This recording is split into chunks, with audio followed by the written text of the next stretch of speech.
विनेश फोगाट मामले ने तूल पकड़ा। भारत अंतर्राष्ट्रीय ओलंपिक संघ के सामने दर्ज कराएगा कड़ा विरोध। पेरिस ओलंपिक के फाइनल मुकाबले में कुछ घंटे पहले विनेश फोगाट को अयोग्य घोषित किए जाने के मामले ने अब तूल पकड़ लिया है। रिपोर्ट है कि भारत इस मामले को लेकर अंतर्राष्ट्रीय ओलंपिक संघ के सामने कड़ा विरोध दर्ज कराने वाला है। सूत्रों के हवाले से मीडिया रिपोर्ट में कहा जा रहा है कि पीएम मोदी ने भारतीय ओलंपिक संघ से विरोध दर्ज करने को कहा है। इधर विनेश फोगाट के फाइनल में न खेल पाने की चर्चा के तकनीकी कारणों की गहरी जांच पड़ताल की मांग की गई है। अखिलेश यादव ने इस मामले की जांच पड़ताल कर इसके पीछे की असली वजह का पता लगाने की मांग की है। इधर प्रधानमंत्री नरेंद्र मोदी ने भारतीय ओलंपिक संघ यानी IOC से विरोध दर्ज कराने का आग्रह किया है कि वह पहलवान विनेश फोगाट का स्वर्ण पदक मैच से पहले अयोग्य घोषित किए जाने के बाद पेरिस ओलंपिक के आयोजकों के समक्ष कड़ा विरोध दर्ज कराएं। सूत्रों के हवाले से खबर है कि प्रधानमंत्री नरेंद्र मोदी ने IOC अध्यक्ष PT ऊषा से बात की और उनसे इस मुद्दे पर प्रत्यक्ष जानकारी मांगी तथा विनेश की हार के बाद भारत के पास क्या विकल्प है, इस बारे में भी जानकारी दी। उन्होंने विनेश के मामले में मदद के लिए सभी विकल्पों पर विचार करने को कहा। रिपोर्ट के अनुसार उन्होंने PT ऊषा से विनेश की मदद के लिए उनकी अयोग्यता के बारे में कड़ा विरोध दर्ज कराने का भी आग्रह किया। भारतीय पहलवान विनेश फोगाट के पेरिस ओलंपिक से अयोग्य घोषित होने पर उनके चाचा महावीर फोगाट ने कहा, मेरे पास कहने को कुछ नहीं है, पूरे देश को गोल्ड की उम्मीद थी। नियम तो है, लेकिन अगर कोई पहलवान 50 से 100 ग्राम ज़्यादा वजन का है तो उसे खेलने की अनुमति दी जाती है। वह भारतीय कुश्ती महासंघ के अध्यक्ष संजय सिंह ने कहा, विनेश फोगाट के लिए हम आज तक लड़ेंगे, उन्होंने कोई गलती नहीं की। लोकसभा में राहुल गांधी ने उठाया वायनाड त्रासदी का मुद्दा, लैंडस्लाइड को राष्ट्रीय आपदा घोषित करे सरकार। लोकसभा में नेता प्रतिपक्ष राहुल गांधी ने वायनाड त्रासदी का मुद्दा उठाया। इससे पहले आज सदन में विनेश फोगाट के पेरिस ओलंपिक के कुश्ती फाइनल से डिस्क्वालीफाई होने के मुद्दे पर काफी हंगामा मचा। जब हंगामा हो रहा था उसी वक्त लोकसभा में नेता प्रतिपक्ष राहुल गांधी की वायनाड से हुई त्रासदी पर बोलने का भी समय हो गया। राहुल जैसे ही बोलने के लिए खड़े हुए, स्पीकर ने उन्हें सिर्फ वायनाड पर बोलने की हिदायत दी। राहुल ने कहा, मैं अपनी बहन प्रियंका के साथ वायनाड गया था, मैंने अपनी आंखों से वहां का दर्द और बर्बादी देखी है। 2 किलोमीटर के इलाके में पूरी बर्बादी हुई, 400 से ज्यादा लोग हताहत हुए हैं। NDRF, SDRF और सेना राहत कार्य में जुटी हुई है। अलग अलग विचारधारा और कम्युनिटी के लोग एक दूसरे की मदद के लिए आगे आए, यह बहुत बड़ी ट्रेजेडी है। मैं सरकार से मांग करूंगा कि वायनाड के लोगों के पुनर्वास के लिए पैकेज दे और इसे राष्ट्रीय आपदा घोषित करे। वायनाड में कुछ परिवार ऐसे हैं जहां सिर्फ एक व्यक्ति ही बचा है। वहीं आज सरकार मौजूदा वक्त एक्ट में 40 संशोधन के लिए बिल ला सकती है। आपको बता दें, वक्त के पास किसी भी जमीन को अपनी संपत्ति घोषित करने की शक्ति है, इस पर रोक लगाई जा सकती है। दिल्ली में 15 अगस्त को केजरीवाल की जगह कौन फहराएगा झंडा? केजरीवाल ने जेल से LG को लिखा पत्र। 15 अगस्त आ रहा है और दिल्ली के मुख्यमंत्री अरविंद केजरीवाल इन दिनों जेल में बंद हैं, लेकिन वह चाहते हैं कि ध्वजारोहण हमेशा की तरह ही हो।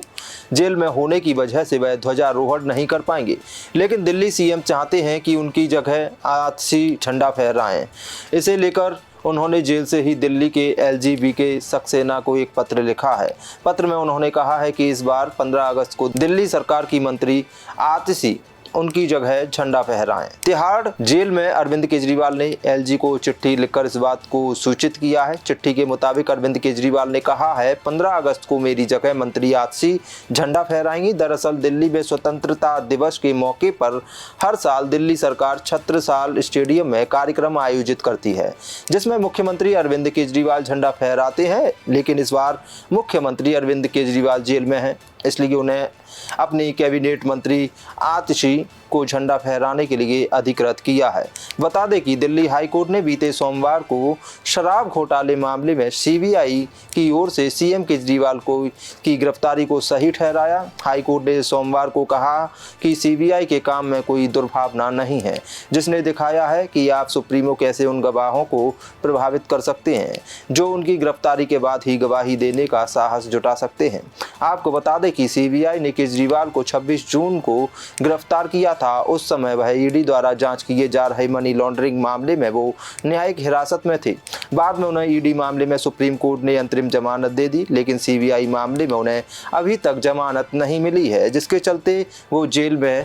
जनधन और बेसिक सेविंग्स अकाउंट में न्यूनतम बैलेंस रखने की जरूरत नहीं, वित्त मंत्री सीतारमण ने लोकसभा में दी जानकारी। वित्त मंत्री निर्मला सीतारमण की तरफ से कहा गया है कि जनधन और बेसिक सेविंग्स अकाउंट में न्यूनतम अकाउंट बैलेंस रखने की जरूरत नहीं है। ऐसे में बैंक बैलेंस द्वारा उन्हीं ग्राहकों पर जुर्माना लगाया जाता है जो अपने खाते में अपेक्षित राशि बनाए रखने में विफल रहते हैं।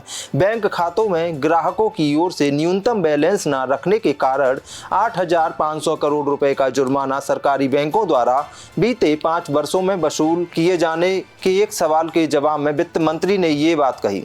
सीतारमण ने कहा कि सदन के सदस्यों की ओर से बैंकों द्वारा न्यूनतम बैलेंस न रखने पर राशि काटे जाने का सवाल उठाया है। यह नियम पीएम जनधन खातों और बेसिक सेविंग्स अकाउंट पर लागू नहीं होता है। ये केवल उन खातों पर लागू होता है जिसमें ग्राहकों से अपेक्षा की जाती है कि वे अपने खाते में एक सीमा तक न्यूनतम बैलेंस बनाए रखें। वित्त मंत्री की ओर से यह जवाब लिखित में लोकसभा में दिया गया। बता दें, जिन सरकारी बैंकों द्वारा न्यूनतम बैलेंस न रखने के कारण जुर्माना वसूला गया उनमें Punjab National Bank, Bank of Baroda, Bank of India, Punjab and Sind Bank, Union Bank of India Bank, UCO Bank, Indian Bank, Canara Bank, Bank of Maharashtra और सेंट्रल बैंक ऑफ इंडिया के नाम शामिल हैं। वित्त राज्य मंत्री पंकज चौधरी ने पिछले महीने लोकसभा को बताया था कि न्यूनतम बैलेंस न रखने के कारण सरकारी बैंकों ने वित्त वर्ष 24 में 2,331 करोड़ रुपए का जुर्माना वसूला है।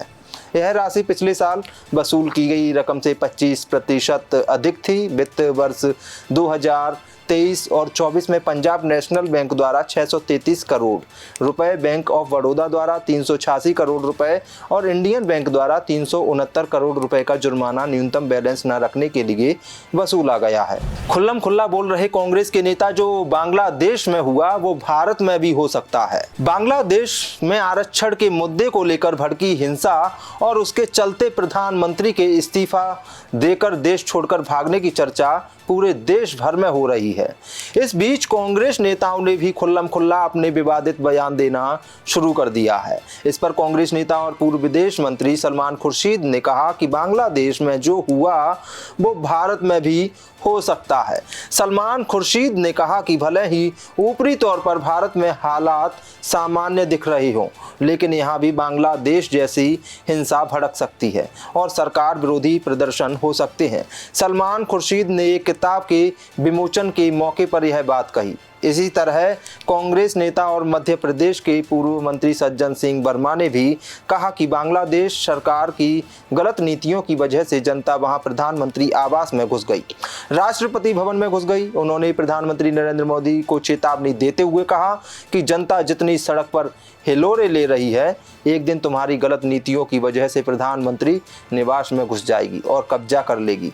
वहीं इन बयानों को लेकर भाजपा ने अभी पलटवार शुरू कर दिया है। इस पर प्रतिक्रिया देते हुए भाजपा प्रवक्ता शहजाद पूनावाला ने कहा, मुश्किल समय में भारत सरकार बांग्लादेश के साथ खड़ी है क्योंकि यह कोई राजनीतिक मुद्दा नहीं है। इस पर कोई राजनीति नहीं की जानी चाहिए, लेकिन सलमान खुर्शीद जैसे नेता भारत के लोगों को यह कहकर भड़काने की कोशिश करते हैं कि जो हिंसा वहां हुई वह भारत में भी हो सकती है।